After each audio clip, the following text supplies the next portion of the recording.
কিশোরগঞ্জ জেলা বিএনপির সিনিয়র যুগ্ম সাধারণ সম্পাদক পদ থেকে স্বেচ্ছায় পদত্যাগ করিব। আমি যদি 20 তারিখে সাধারণ সম্পাদক হই তাহলে তো আমার পদ হয়ে যাবে 3টা, একটা তো এদিনই যাবে, আরেকটা থাকবে। আমি সেই দিন সেটা হওয়ার সাথে সাথে সেটা থেকেও আমি সরে দাঁড়াবো। রাজনৈতিক পথ পরিক্রমায় সুদীর্ঘ ধারাবাহিকতায় আসছে আগামী 20 সেপ্টেম্বর গণমানুষের প্রিয় দল, আমার প্রাণপ্রিয় সংগঠন বাংলাদেশ জাতীয়তাবাদী দল বিএনপি কিশোরগঞ্জ জেলার সম্মেলন অনুষ্ঠিত হতে যাচ্ছে। আপনারা ইতিমধ্যে অবগত আছেন, উক্ত সম্মেলনে আমি সাধারণ সম্পাদক পদে ফুটবল মার্কায় প্রতীকে প্রার্থী হয়েছি। আপনারা জানেন 90-এর গণ আন্দোলন থেকে শুরু করে ফ্যাসিস্ট হাসিনা বিরোধী গণতন্ত্র আন্দোলনে 17 বছর আমি আমার জীবনের মূল্যবান সময় উৎসর্গ করেছি। কারণ 90 থেকে আমি গুরুদাল কলেজের বিপি থাকার জন্যই আমার উপর সে সময় বেসিক দায়িত্ব পড়েছিল। এর মধ্যে 64টি মামলায় আসামি হয়ে দীর্ঘদিন কারাগারের অন্ধকারের প্রকোষ্ঠে থাকতে হয়েছে। এছাড়া বারবার রিমান্ডে নির্যাতন সহ্য করতে হয়েছে। 3টি মামলায় 10.5 বছরের সাজা আমাকে বহন করতে হয়েছে। তাই দলের একজন কর্মী হিসাবে আমার শ্রম ত্যাগ বিনিময়ের অর্জিত দীর্ঘ অভিজ্ঞতার আলোকে জেলা বিএনপিকে আরো গতিশীল ও কর্মী বান্ধব দল হিসাবে গড়ে তুলতেই আমি সাধারণ সম্পাদক প্রার্থী হয়েছি।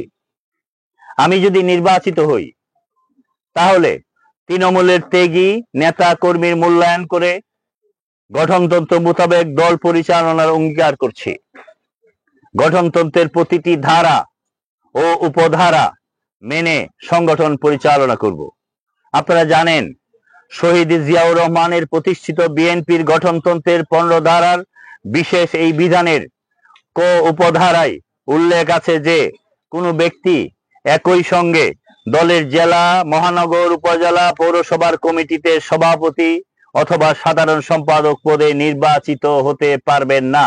সেই সাথে খ উপধারায় উল্লেখ আছে যে দলের জাতীয় স্থায়ী কমিটি কিংবা চেয়ারপারসনের উপদেষ্টা কাউন্সিলের কোনো সদস্য, জাতীয় নির্বাহী কমিটির কোনো কর্মকর্তা এবং দলের অমঙ্গল কিংবা সহযোগী সংগঠনের কোনো সভাপতি অথবা অঙ্গ দল, শব্দটি এডিট হবে, কিংবা সহযোগী সংগঠনের, এখানে অঙ্গ দলই লেখা, আমি চোখে একটু প্রবলেম হচ্ছিল এই জন্য আমি সরি। সহযোগী সংগঠনের কোনো সভাপতি অথবা সাধারণ সম্পাদক দলের কোনো পর্যায়ের কমিটিতে কর্মকর্তা নির্বাচিত হতে পারবে না। আমি বিশ্বাস করি দলের নেতৃত্ব বিকাশ, কর্মীদের মূল্যায়নের স্বার্থে বিএনপির চেয়ারপারসনের দেশনেত্রী বেগম খালেদা জিয়া স্বাক্ষরিত 15 ধারার বিশেষ এই বিধান প্রণয়ন করা হয়েছে।